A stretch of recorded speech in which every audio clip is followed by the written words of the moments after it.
Hi, Teresa. Thank you very much for being here today with Pro-Life Magazine. I really appreciate you taking the time for us. Oh, it's great to be with you. So let's jump right into questions. The first one I had was, what was your impetus for creating Rachel's Vineyard, and how did you come up with that very unique name? I had so many experiences in graduate school for psychology where abortion was something that no one was willing to talk about. And I had a number of experiences in different supervised settings where I was instructed not to talk about abortion. And so if someone tells you you're not supposed to do something, it makes me feel a little bit passionate about it for some reason. So I started one of the first therapeutic support groups. And I saw very quickly that all my training in psychology really didn't touch this wound. It was so deep. It was so big. It had a lot of spiritual as well as psychological components, a lot of grief and a lot of guilt. So I saw that it needed a process of reconciliation, and then I turned to the gifts in my faith to integrate them into a treatment model that was Rachel's Vineyard. So the name Rachel comes from the book of Jeremiah about Rachel mourns her children and refuses to be consoled because her children are no more. Thus says the Lord, cease your cries of mourning and weeping. There's hope for your future. So that was about the Lord's desire to comfort this grief of lost children. And then the name Vineyard actually came because when I made this model and I went to present it at a conference for therapists, no one was interested at all in something that integrated spiritual with something psychological. They wanted to keep it very clinical. And there was a bit of resistance against the whole idea. And so I thought, well, why write a book if no one wants to use it? So I went to the Bible, and I'd only done this once before. You know how a lot of people go to the Bible and they say, show me how to, right. Show me what to do, Lord. And then I think it was St. Augustine did that. Well, I only use this for very specific occasions. The only time I had ever done this before was when I got married, and I was a little bit nervous to marry. I like my freedom, and I went to the Bible and it said it's better to marry than to burn. So I got married. But then, so you listened. I'm just saying that I only used this when it was really important. Right. And I thought this was important, so I open up the Bible. I go right to John 15. I am the vine, you are the branches. Unless you remain united to me, you will bear no fruit. So to me, that was my answer, to say, without shame, without fear, to put the Lord between in the middle of every exercise that we do on Rachel's Vineyard. Right. And that's where the vineyard comes from. So beautiful. Thank you. You touched a second ago a little on you in your practice early on. You felt that there was some very deep pain. And I know there are many symptoms to post-abortion trauma. Can you touch on some that you see that are really prevalent? What are some of the ones that really stand out to you? Well, I would say that because abortion is a secret, women make them at a time of panic and crisis. It's not something they want people to know about, so it's surrounded by a lot of shame and a lot of grief. And most women feel forced into an abortion because the circumstances aren't right. They don't want to be blamed. The man plays a very central role in a woman's decision to abort. Just his reaction that she's going to be very sensitive to. So there's a lot of things that go into that decision-making process, but it's one made in a lot of isolation. And that it's not being able to process what happened, to go back and pretend that nothing just happened to you when you had a very life-changing event. It involves the death and destruction of one's child, and that's going to impact us on a maternal level. So I really wanted to study this grief in graduate school, and I actually was at the University of Pennsylvania getting supervision, and my supervisor said to me she couldn't supervise me anymore because supervising me would contribute to pro-life ideology, and she had an ethical problem with that. So she couldn't refer me to any of her colleagues because they all felt the same way, and I felt so bad for any woman that was grieving the loss of her child, going to mental health care, which so many women, and I'll elaborate on these symptoms in a second, you have this hurt. You might develop an eating disorder as a result of it because it's not what you're eating, it's what's eating you.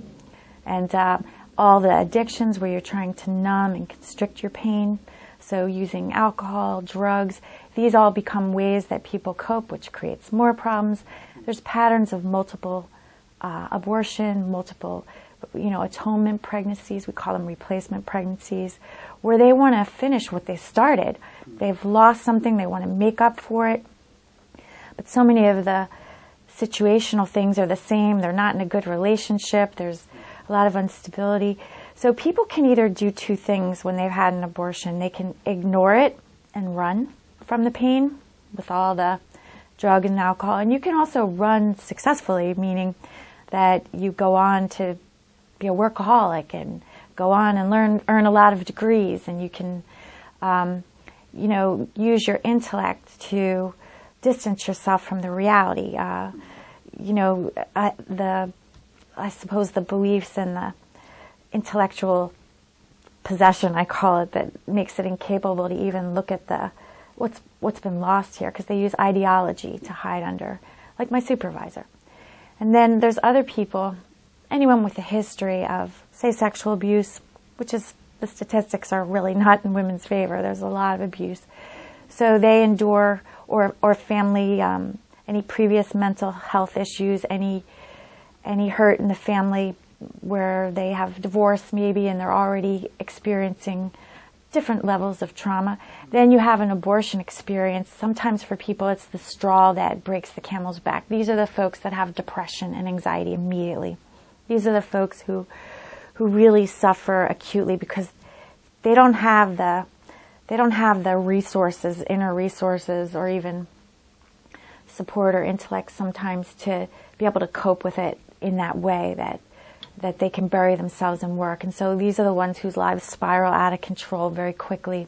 And it's really tragic. The suicide rate after abortion is really high. And I did a world literature review, and the best available data is coming from countries where you have socialized medicine, and you can see suicide rates of 600, 800% following abortion.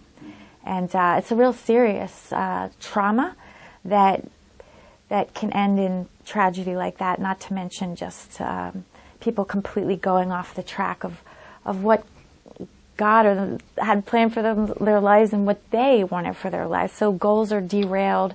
A lot of people drop out of school because they can't concentrate. They have hyperarousal. That's where they're always on the alert for threats of danger. They feel panicky.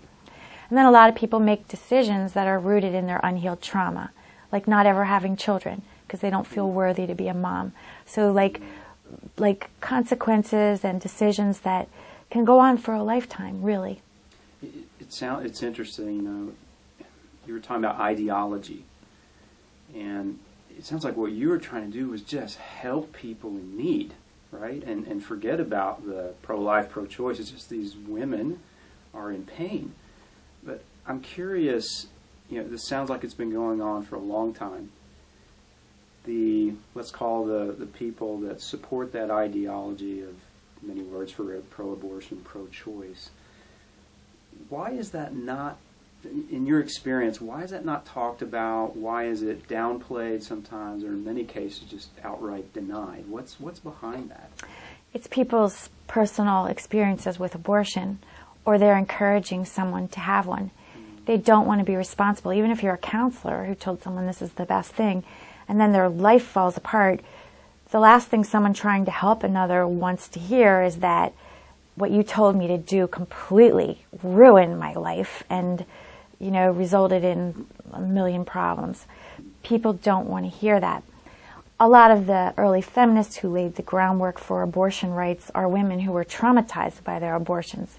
And they thought that by making it legal, Gloria Steinem, Kate Michelman, Patricia Ireland, they all thought that by making it legal that they would take away the stigma and the trauma. But it didn't. Even in the most pristine hospital with anesthesia, with, whatever, a woman has still endured the unspeakable loss of her child in a very destructive and violent way.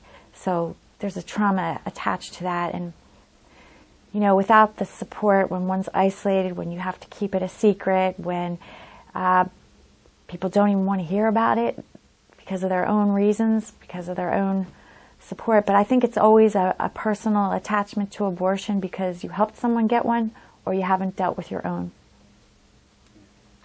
Now, you know well that I have been to a Rachel's retreat recently. One of the reasons we're sitting here talking right now. And it was a very powerful experience. And, you know, sometime after when I looked back at that, I was just very intrigued by the process. It was a very unique process. And I'm wondering, could you talk a bit about how you came up with that process and why do you think it's been so effective with helping both men and women heal from their abortion experience? Yeah, I'm so happy the retreat was helpful for you and so many other people, and it truly is a unique process, and it probably comes out of my unique background, because before I went into psychology, I had a master's in theater. Okay. And so Rachel's Vineyard now there's a connection being made already. Rachel's Vineyard is sort of like a play. Only the main actor in the play is the Lord Jesus, who comes and wants to heal us. So we're basically acting out scriptures where Jesus touched and healed very broken people. So there's lights and there's music and there's soft, quiet, peaceful meditations.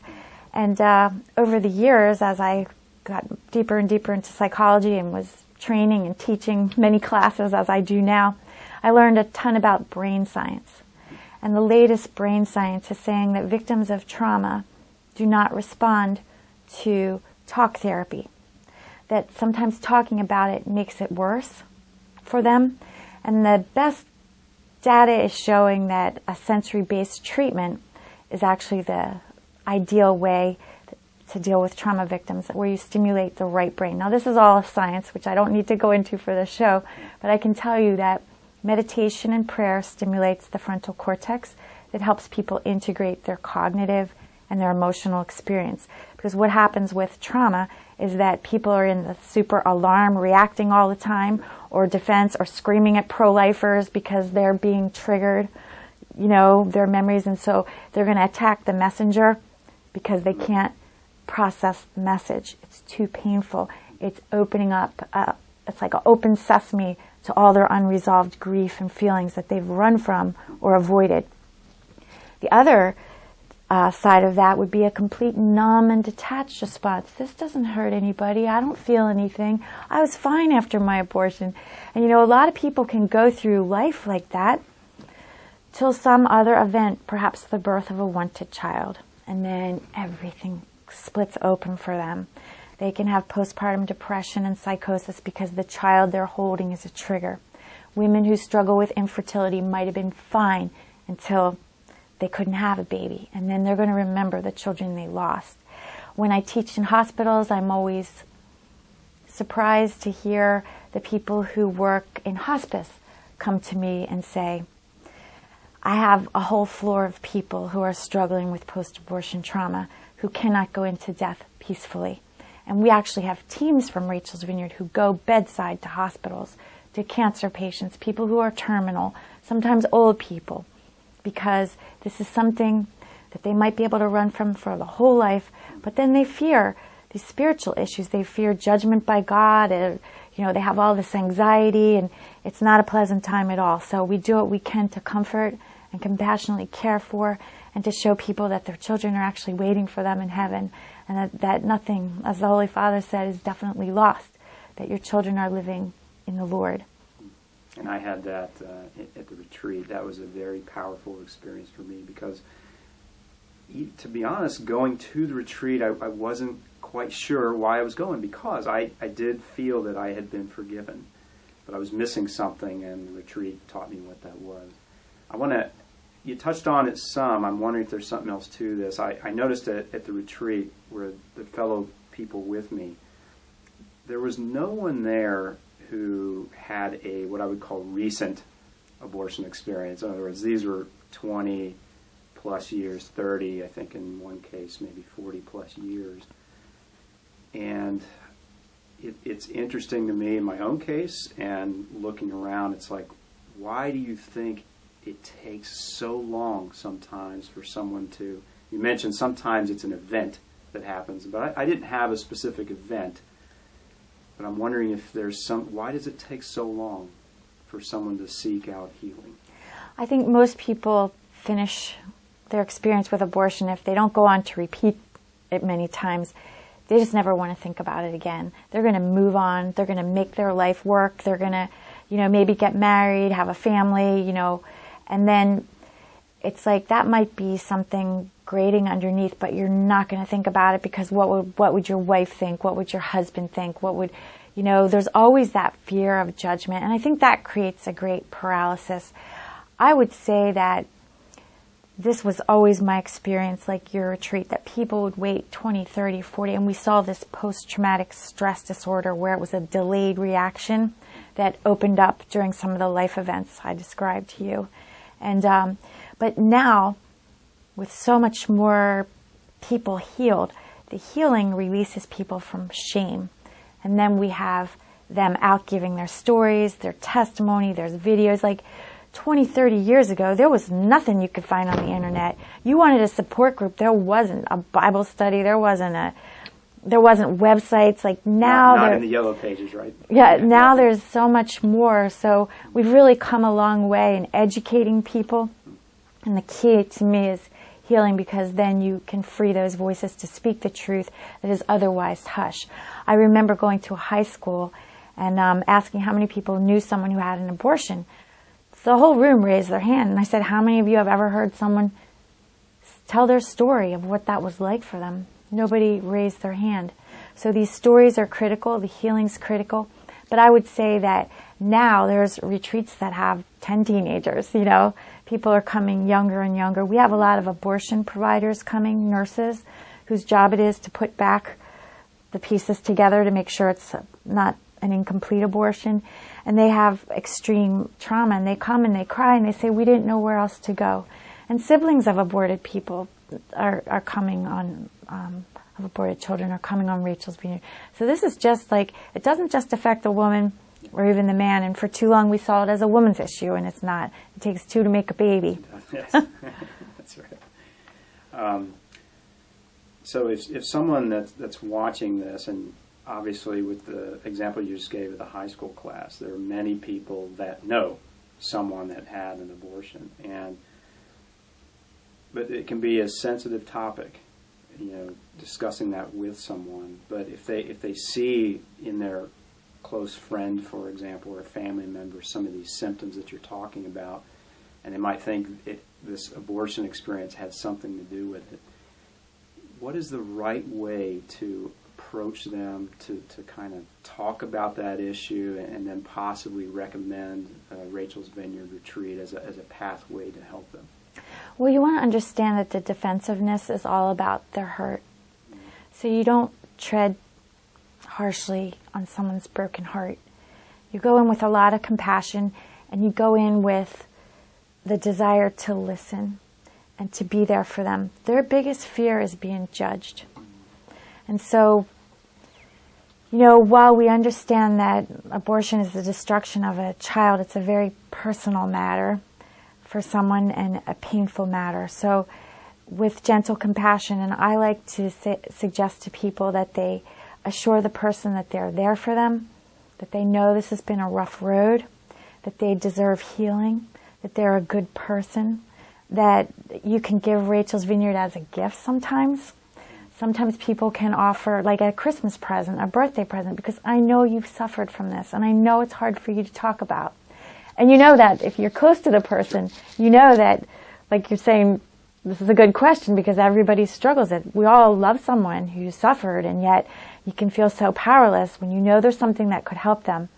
But they need to know that they're worthy of that, and that you would move the sun, the moon, and the stars to get them there. So if it's a gift, if they're frightened to go alone and you offer to go as a support person, we allow that on our retreats. Okay.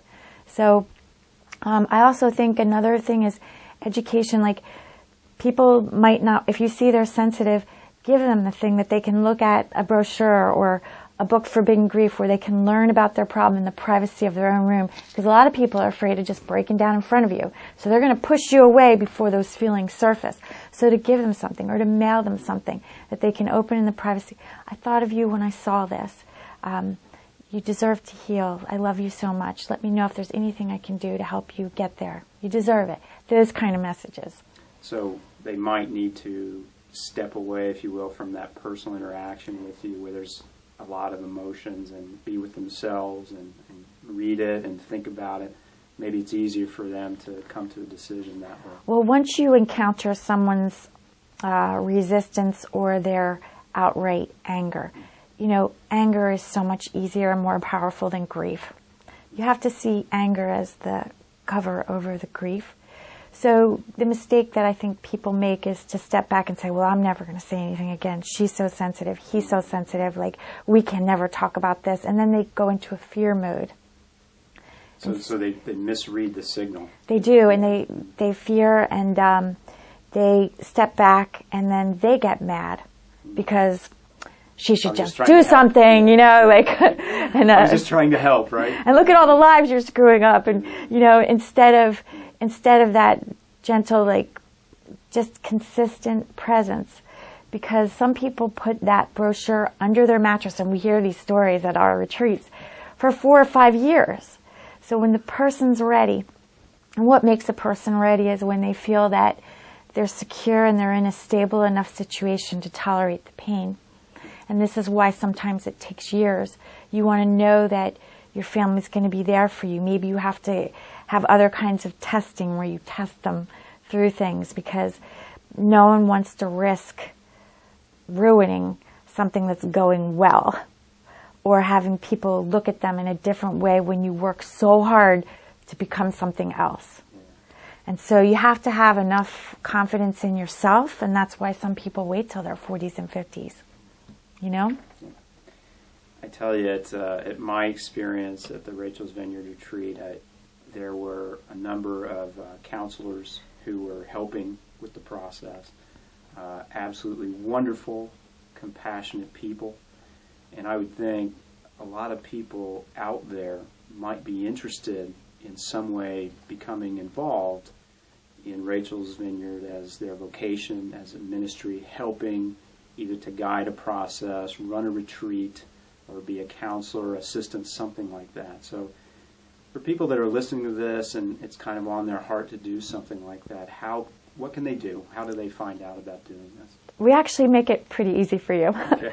Because Rachel's Vineyard, I think it's in 63 countries now, okay, in 29 languages.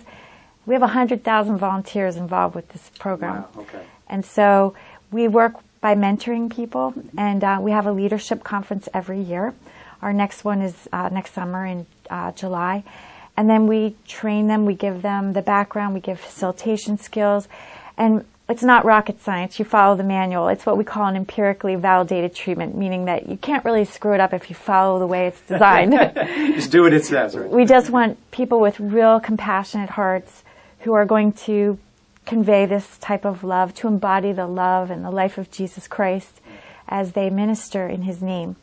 And we work with teams of counselors, interested lay people, those who have suffered the loss of a child and have recovered, because we work as a body of Christ and we need all the gifts. So if someone out there is listening, the first requirement is that you go on a retreat as a participant. We don't want anyone coming to observe. Everybody has something to grieve.